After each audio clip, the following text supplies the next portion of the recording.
கர்த்தருடைய பரிசுத்த நாமத்துக்கு மகிமை உண்டாவதாக. ஆண்டவரும் இரட்சகருமாகிய இயேசு கிறிஸ்துவின் நாமத்தில் புதிய மாதமாகிய இந்த டிசம்பர் மாதத்திற்கு உங்கள் யாவரையும் அன்போடு கூட வாழ்த்தி வரவேற்கிறோம்.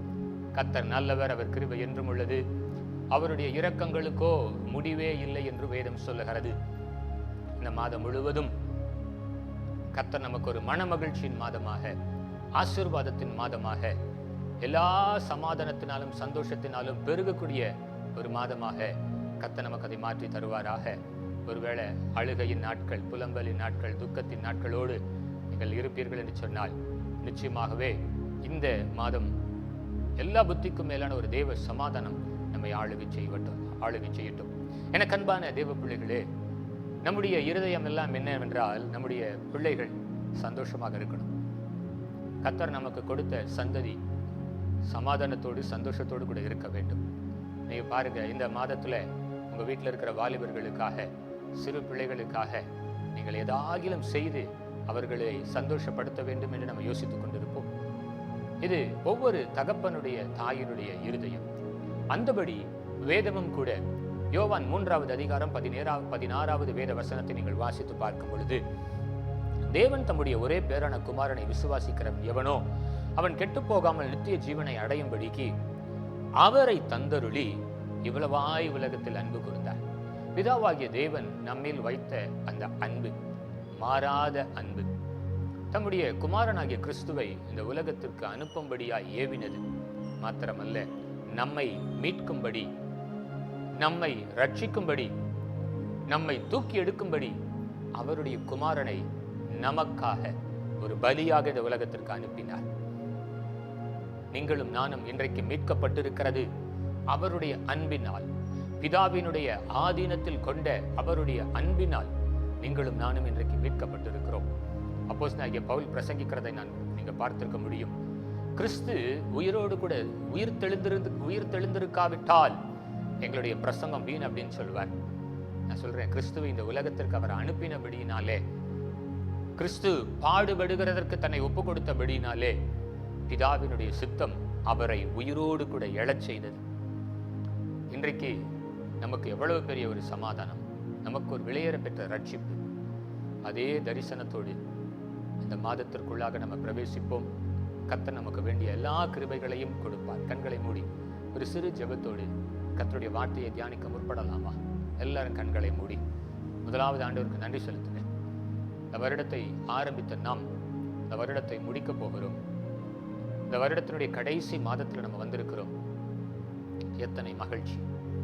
அவர் நல்லவராகவே இருந்திருக்கிறார். நீங்களும் நானும் அவருக்கு விரோதமாய் எத்தனையோ காரியங்களை செய்தோம். பாவிகளாய், துரோகிகளாய், பின்மாற்றக்காரர்களாக இருந்தோம். ஆகிலும் அவர் நம்ம மேல் வைத்த அந்த அன்பு இன்றைக்கும் மாறாததாகவே இருக்கிறது. அதற்காக நன்றி செலுத்துவோம். ஹல்லேலூயா, ஹல்லேலூயா. அன்புள்ள இயேசு சுவாமி, இந்த டிசம்பர் மாதம் முழுவதும் உங்க சித்தத்தை நாங்கள் நிறைவேற்ற, பரலோகத்தின் சித்தத்தை நாங்கள் நிறைவேற்ற, தேவ சித்தத்தை நாங்கள் நிறைவேற்ற எங்களை அர்ப்பணிக்கிறோம். எல்லா தாழ்மையோடும் எங்களை தாழ்த்துகிறோம், உங்கள் கரங்களில் ஒப்புக் கொடுக்கிறோம். இப்பொழுதும் வசனத்தின் மூலமாய், வார்த்தையின் மூலமாய் எங்களோடு கூட பேசுங்க. அப்படி நல்ல நாமத்துக்கு மகிமை உண்டாகட்டும். ஆசீர்வதிங்க. இயேசு கிறிஸ்துவின் நாமத்தில் ஜெபிக்கிறோம் பிதாவே, ஆமென். ஹல்லேலூயா. கர்த்தர் நல்லவர், அவர் கிருபை என்றும் உள்ளது. புறஜாதிகளுக்கு சுவிசேஷத்தை அறிவிக்கும்படி உண்மை உள்ளவன் என்று நம்பி இந்த ஊழியத்தை, இந்த கனமான ஊழியத்தை கர்த்தர் எனக்கென்று ஏற்படுத்தினார் என்று அப்போஸ்தலனாகிய பவுல் தன்னுடைய ஊழியத்தை குறித்து, புறஜாதிகளுக்கு சுவிசேஷத்தை அறிவிக்கும்படி கர்த்தர் என்னை தெரிந்து கொண்டார் என்பதை சாட்சியாய் அறிவிக்கிறதை நம்மால பார்க்க முடியும். இந்த கிறிஸ்துமஸ் மனமகிழ்ச்சியின் நாட்கள் எதற்காக நமக்கு கொடுக்கப்பட்டிருக்கிறது? என கண்பான தேவ பிள்ளைகளே, பாரம்பரியத்தின்படி கிறிஸ்துவர்களுக்கே கிறிஸ்துவின் பிறப்பை குறித்து அறிவிப்பதற்காக அல்ல. ஒருவேளை ரட்சிக்கப்பட்டு பின்மாற்றத்தில் இருக்கிறவர்களுக்கு நாம் அதை சொல்லலாம், தவறு இல்லை. ஆனால் பிரதான தரிசனம் என்ன? அப்போஸ்தலனாகிய பவுல் ரோமருக்கு எழுதின நிருபம் 15வது அதிகாரம் 7வது வசனம் முதல் 13வது வசனத்தை வரை நீங்கள் வாசித்து பார்க்க வேண்டும் என்று நான் விரும்புகிறேன். அதிலும் குறிப்பாக பிதாவானவருடைய சித்தம் என்னவென்றால், புறஜாதிகளின் மேல் பரிசுத்த ஆவியானவர் ஊற்றப்பட வேண்டும். புறஜாதிகளுக்குள்ளாக தேவனுடைய நாமம் பிரஸ்தாபப்பட வேண்டும். ஜலமானது எப்படி சமுத்திரமானது ஜலத்தினால் நிரம்பி இருக்கிறதை போல கர்த்தரை அறிகிற அறிவினால் இந்த பூமியானது நிரப்பப்பட்டிருக்க வேண்டும். இதுதான் தரிசனம். இந்த வார்த்தைகளை வாசித்து பார்க்கும் பொழுதெல்லாம் இதற்குள்ளாய் அடங்கி இருக்கிற ஒரு சத்திய வேதத்தை, சத்திய வார்த்தைகளை உங்களோடு கூட நான் பேச விரும்புகிறேன். ரோமர் கழுத நிருபம் 15வது அதிகாரம் 9வது வசனத்திலிருந்து நீங்கள் வாசித்து பார்க்கும் பொழுது, புறஜாதியார் இரக்கம் பெற்றது நிமித்தம் தேவனை மகிமைப்படுத்துகிறார்கள் என்று சொல்லுகிறேன். புறஜாதியார் இரக்கம் பெற்றிருக்கிறார்கள். இன்றைக்கு புறஜாதியார் தேவனை மகிமைப்படுத்துகிறார்கள். மாத்திரமல்ல, அந்தபடி இது நிமித்தம் நான் புறஜாதிகளுக்குள்ளே உம்மை அறிக்கை பண்ணி உம்முடைய நாமத்தை சொல்லி சங்கீதம் பாடுவேன். நம்ம இன்னைக்கு என்ன செய்து கொண்டிருக்கிறோம்? அவருடைய வருகை சமீபம். புறஜாதிகள் ரட்சிக்கப்பட வேண்டியது சமீபம். புறஜாதிகள் இயேசுவை அறிந்து கொள்ள வேண்டியது மிக மிக முக்கியமான ஒரு காலம். அப்போ இந்த வார்த்தையின்படி, அந்தபடி நான் புறஜாதிகளுக்குள்ளே உம்முடைய நாமத்தை நான் அறிக்கை பண்ணுவேன். ஹல்லேலூயா. இயேசுவை அறியாத எத்தனையோ பேர், யார் அவரை குறித்து எங்களுக்காய் சொல்லுவார் என்று காத்திருக்கிற எத்தனையோ பேர், ஆண்டவர் நம்மிடத்துல ஒரு விசேஷித்த பொறுப்பை கொடுக்க ஆண்டவர் விரும்புகிறார். நீங்களும் நானும் புறஜாதிகளுக்குள்ளாக அவருடைய நாமத்தை நம்ம அறிக்கை பண்ணி, அடுத்த வார்த்தை சொல்லுகிறது, உம்முடைய நாமத்தை சொல்லி. இன்றைக்கு நமக்கு ஒரு பெரிய தரிசனம் உண்டு. நீங்களும் நானும் புறஜாதிகளுக்குள்ளாக அவருடைய நாமத்தை அறிக்கை பண்ண வேண்டும். நீங்க மார்க்ஸ் மேடை என்கிற ஒரு இடத்துல அறியப்படாத தேவன் என்று எழுதப்பட்டிருந்ததாம். வேற யாருக்குள்ளும் இல்லாத ஒரு பக்தியை அந்த ஜனங்களுக்குள்ளாய் பவுல் பார்த்த பொழுது, அறியப்படாத தேவன் என்று எழுதப்பட்டிருக்கிறதை குறித்து அவன் கிறிஸ்துவை முன்னிட்டு அவர்களுக்கு பிரசங்கித்தான் என்று வேதம் சொல்லுகிறது. அறியப்படாத அந்த ஜனங்களுக்கு கிறிஸ்துவை அவர்களுக்கு அறிமுகம் செய்தான். அந்த ஜனங்கள் இயேசுவை அறிந்து கொள்ள வேண்டும் என்கிற ஒரு வைராக்கியம் அவனுக்குள்ளாக இருந்தது. உங்களுக்குள்ளாக அந்த வைராக்கியத்தை ஆண்டவர் எதிர்பார்க்கிறார்.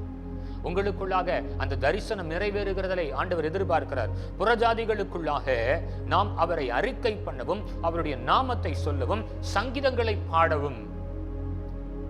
இந்த நாட்களில யாருடைய இடத்துல போய் நம்ம சங்கீதங்களை பாடிக்கிட்டு இருக்கோம்? புறஜாதிகளுக்குள்ளா? சற்று நீங்கள் ஆராய்ந்து பார்க்க வேண்டும் என்று நான் விரும்புகிறேன். மாத்திரமல்ல, மேலும் மேலும் என்று தொடர்ந்து அவர் பேசும் பொழுது 11வது வசனத்துல, புறஜாதிகளே எல்லோரும் கர்த்தரை துதியுங்கள். தேவ ஜனங்களே என்று சொல்லல, யூதர்களே என்று சொல்லவில்லை, ரட்சிக்கப்பட்டவர்களே என்று சொல்லவில்லை. புறஜாதிகள் எல்லோரும் கர்த்தரை துதிக்க வேண்டும். ஜனங்களே, ஜனங்கள் எல்லோரும் அவரை புகழுங்கள் என்று சொல்லப்பட்டிருக்கிறது, எழுதப்பட்டிருக்கிறது. இந்த வார்த்தை நிறைவேறுகிற ஒரு காலம், அவருடைய வருகையின் காலம்.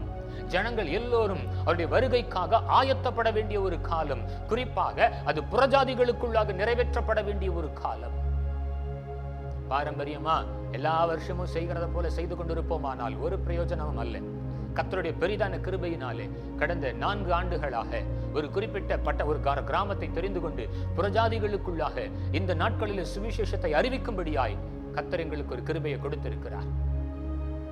அதுதான் அவர் பரலோகம் எதிர்பார்க்கிற ஒரு பெரிய காரியம். அதுதான் புறஜாதிகளுக்குள்ளே அவருடைய நாமத்தை பிரசித்தம் பண்ண, அவருடைய நாமத்தை அறிவிக்க, சங்கீதங்களை பாட.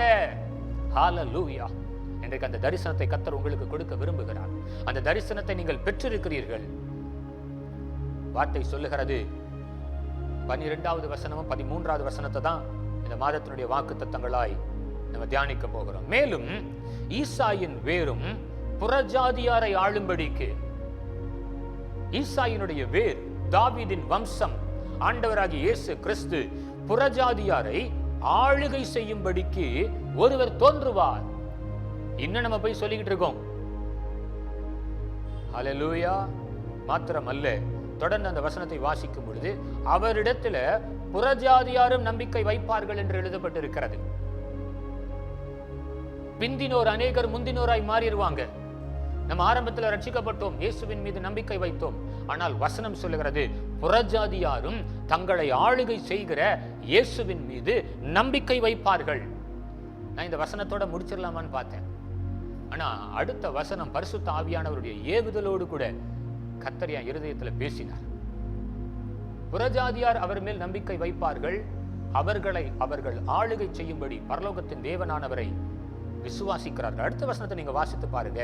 பரிசுத்த ஆவியினாலே, பரிசுத்த ஆவியின் பலத்தினாலே இன்றைக்கு புறஜாதிகளுக்குள்ளாய் பரிசுத்த ஆவியானவர் அதிகமாய் ஊற்றப்படுகிறதை நம்மால பார்க்க முடியும். அந்த பரிசுத்த ஆவியின் மூலமாய் பெற்றுக்கொள்ளுகிற ஒரு ஆசீர்வாதம் என்னவென்றால் பெலன். பரிசுத்த ஆவியினாலே கொடுக்கப்படுகிற பெலன், விழுந்து போக கூடாதபடி நிலை நிறுத்துகிற ஒரு பெலன் பரிசுத்த ஆவியினாலே பெற்றுக்கொள்ளுகிற பெலன். பரிசுத்த ஆவியின் பெலத்தினாலே உங்களுக்கு நம்பிக்கை பெருகும்படி. புறஜாதியார் நம்பிக்கை வச்சாங்க அப்படின்னா அந்த நம்பிக்கை அப்படியே ஸ்டாக்னன்ட் ஆகிருக்கிற நம்பிக்கை அல்ல. பரிசுத்த ஆவியினுடைய பெலத்தினாலே அந்த நம்பிக்கை நாளுக்கு நாள் பெருகிக் கொண்டே இருக்கிறது. நீங்க போய் கவனிச்சு பாருங்க, இயேசுவின் வருகைக்காக புறஜாதியார் காத்திருக்கிறார்கள்.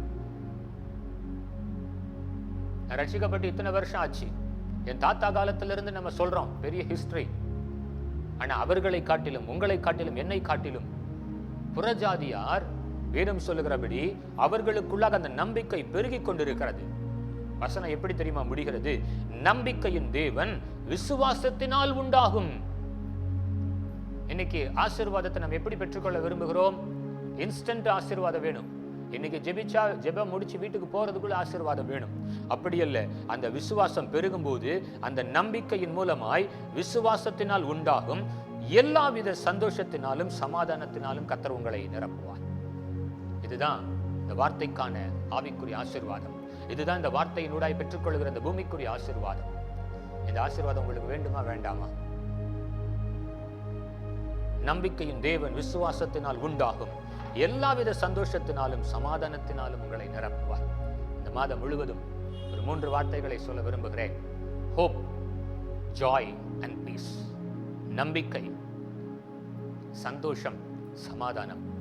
புறஜாதிகளுக்கு சுவிசேஷத்தை சொல்லி பாருங்களேன், உங்க இருதயத்துல ஒரு சந்தோஷம் வரும்.